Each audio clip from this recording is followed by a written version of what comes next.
Welcome to the Real News Network. I'm Paul Jay in Washington. Millions of people go to work every day in America and don't earn enough to survive. If you make minimum wage, you're making about $15,000 a year. That's certainly barely enough for an individual. But if you're a single parent with a child or two, it's an impossible level of income for any kind of proper living.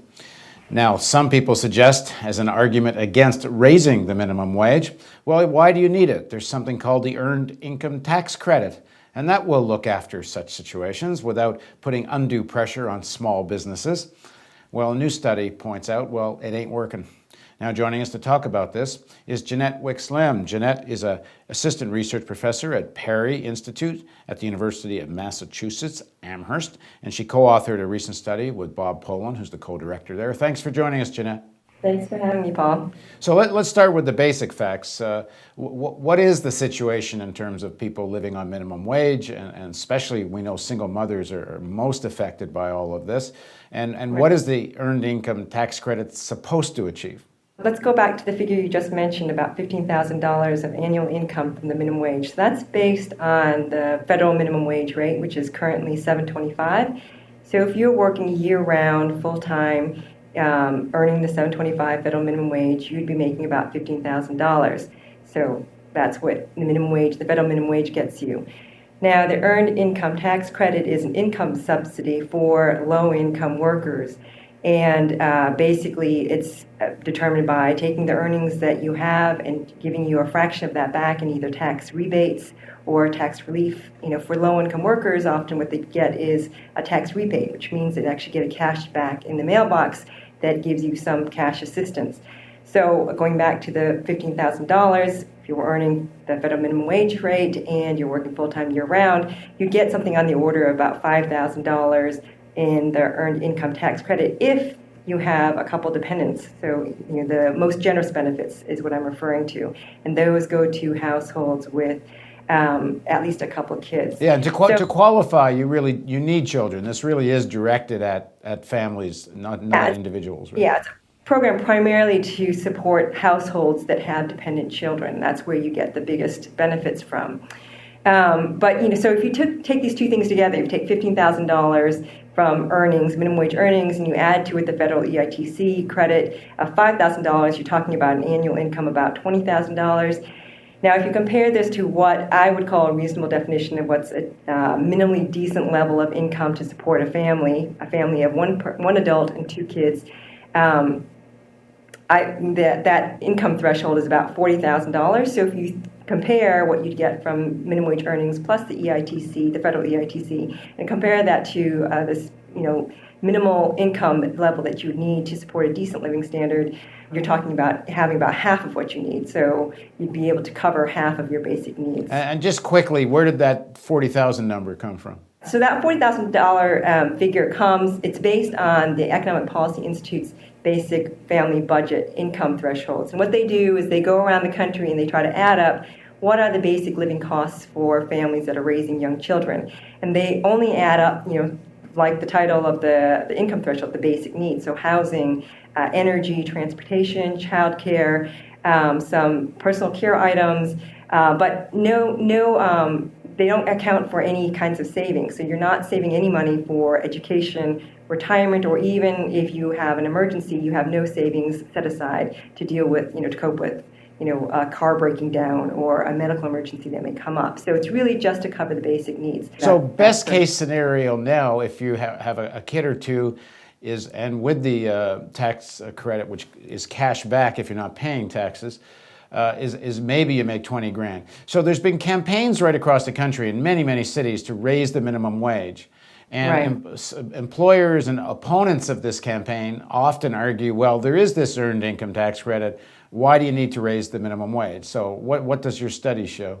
So, well, this is the reason why we got into this research question in the first place, is that we had heard this comment or this argument against the minimum wage and against living wages often, that the Earned Income Tax Credit is actually a better policy, that it should substitute minimum wage laws or living wage laws, and we don't need them. We can just rely on the Earned Income Tax Credit. And the first thing I just want to point out is, what we had just been talking about. When you look at what the Earned Income Tax Credit is combined with minimum wage earnings, that by itself, a federal minimum wage of $7.25, that by itself is nowhere near what a family would need to support itself. So, given the current rates, the EITC certainly doesn't support a decent living standard for low-income workers. Now, the main argument that's made against the minimum wage laws by these folks who would rather use the earned income tax credit is, what you had just said, that it puts undue pressure on employers because they have to pay higher wages. So there are two basic problems that we find with this. First, we've been studying the minimum wage laws in this country for a long time, looking at state level minimum wage laws and also living wage laws. And we haven't been finding that there's this significant negative employment effect that the opponents of minimum wage laws often argue with. So there doesn't seem to be this negative impact of these minimum wage laws, and we do find that earnings go up for low-wage earners. So there is a benefit from having these minimum wage laws. Now, the other worry is that if you only rely on the earned income tax credit, is that you're then shifting the burden from low-wage employers to taxpayers to provide for the basic needs of workers. So you're basically shifting all the responsibility from private employers onto the taxpayer, which can have a disincentive for employers to raise their wages in the first place. That is, it could support low-wage employers to continue to pay very low wages.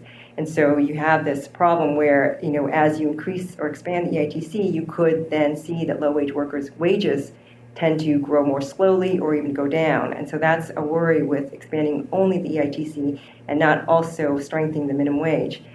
So you can see how these two policies can actually work well together. You may want to rely on an expanded EITC, and in fact, that's what we argue we do want to do. What minimum wage or combination of minimum wage and EITC does one need to get families closer to that 40,000 mark? With this report, what we wanted to do is just to look at what have the states experienced in terms of trying different minimum wage rates and trying different state EITC programs. Because states have their own program that sort of piggyback on the federal EITC program, but many states add their own benefit to the federal benefit. So we just wanted to look at the experience of states to see, well, what can we see from what states have actually done? How have these programs benefited or not benefited low-income workers?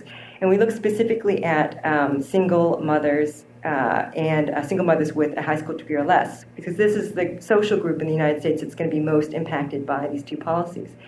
And what we found was that the best the largest boost in earnings and income came when states had both a high minimum wage and a high state EITC. Now, currently what you have in terms of a high minimum wage, relatively high minimum wage and a relatively high state EITC rate is something on the order of like $9 when we're talking about Washington's minimum wage, and something on the order of about 40% a state EITC rate in Washington, D.C. Now, when you want to actually look at how does that compare to what families actually need, even in the case of these relatively generous programs that exist today, those are quite low. The achievable income is quite low. And so in this other report that I co-authored with a colleague of mine, Jeffrey Thompson, what we tried to do is we tried to look at, how high could we raise these rates, that is for the minimum wage and for the EITC, in order to get somewhere near a decent living standard based on full-time year-round work. And what we found was that with the minimum wage, we found that you could raise the minimum wage 70%. We tried to bind these rates by what's sort of economically feasible. So in terms of the minimum wage, what we found was you could raise the minimum wage about 70%. That would get you to about $12.30. And that plus that minimum wage earnings would actually get some households near a decent living standard. Then we had to consider also what would happen, what we could do with the EITC, because that could add a benefit on top of that. And we considered expanding the federal EITC program by raising its benefit level by about 80%, and then expanding out the households who are eligible for that benefit.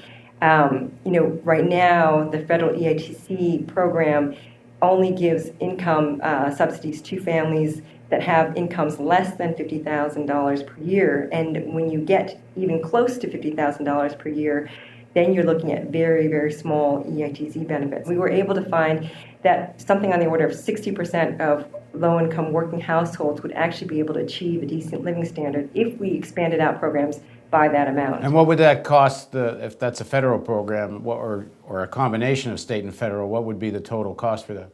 We looked specifically at the federal level because that was where we could imagine being able to expand the EITC program the most, since the federal government has the strongest revenue-generating powers relative to the states. And what we found was it would about double the cost of the program. So if you're looking at about $60 billion, well, at the time that we did the study, it was more on the order of about $50 billion in cost. That would be doubled at about $100 billion. We looked at what the taxable income was for high-income households, or relatively high-income households that make about $100,000 or more per year. And what we found was those households, as many people have been talking about, their incomes have been rising more rapidly than the average. And if you took just 1 year's worth of their income growth and used that amount of tax revenue that would come from that, then you would actually be able to pay for this doubled in size cost for the EITC. Okay, break that down a little more. How are you getting those figures? Their income has been growing about a little bit over 1% year to year. So if you took the revenue that was equal to about that growth, if you took, say that you had tax revenue growth equal to that. Essentially 1% of the people over $100,000 income would pay for this. Right, exactly. As one option. I mean, there's supposed to be other ways to raise revenue, but that's one option. Okay, yeah. So let's just get back to the main argument again. So what would be the employment repercussions then? Is there some modeling? What happens to the arguments small businesses give that if we have to start paying, $12 to $13 an hour, we're going to either start laying people off or we're going to go out of business? What we have found in the more recent research and in very high quality research is that current minimum wage rates have not produced these significant employment losses that these small businesses and employers are often saying is the consequence of these kinds of laws. So working from that basis that basically the empirical research shows that there isn't this large negative employment effect, then the question becomes, well, how high can you raise the minimum wage and before you start seeing these big job losses? So that's the question we explore as we say, well, okay, so what are the actual costs to employers? For one, we really look carefully at the restaurant industry because that's the industry that is most affected by minimum wage increases. The cost to employers is quite modest. When you compare the cost increase of different minimum wage hikes to the revenue that these businesses are bringing in, it's a relatively small amount. So what I mean by that is, say if you take a 70% minimum wage increase, which is what we found was economically feasible, then we're looking at something on the order of 3 to 4% of sales revenue in terms of what the cost is. So you're looking at like a $20 meal being raised about, say, 4%, and so you're talking about a $20 meal going up to $20.80. Very often when a minimum wage goes up, they do in fact raise their prices to cover some of the costs. They also find that when the minimum wage goes up, that the workers that get the raises, their productivity rises. So some of the cost is actually offset by the fact that workers are working more productively. And then finally, when businesses are operating an economy that's growing at a healthy pace, what they find is their revenue goes up over time because the economy is doing well. When people are making more money, they spend more money, and in restaurants in particular, when their households are earning more income, they can spend more money at restaurants. And so restaurants see the revenue grow because the economy is growing. And in those various ways, they can cover the additional costs of minimum wage hikes without having to resort to laying off workers. All right, thanks very much for joining us, Jeannette. Thanks. And thank you for joining us on the Real News Network.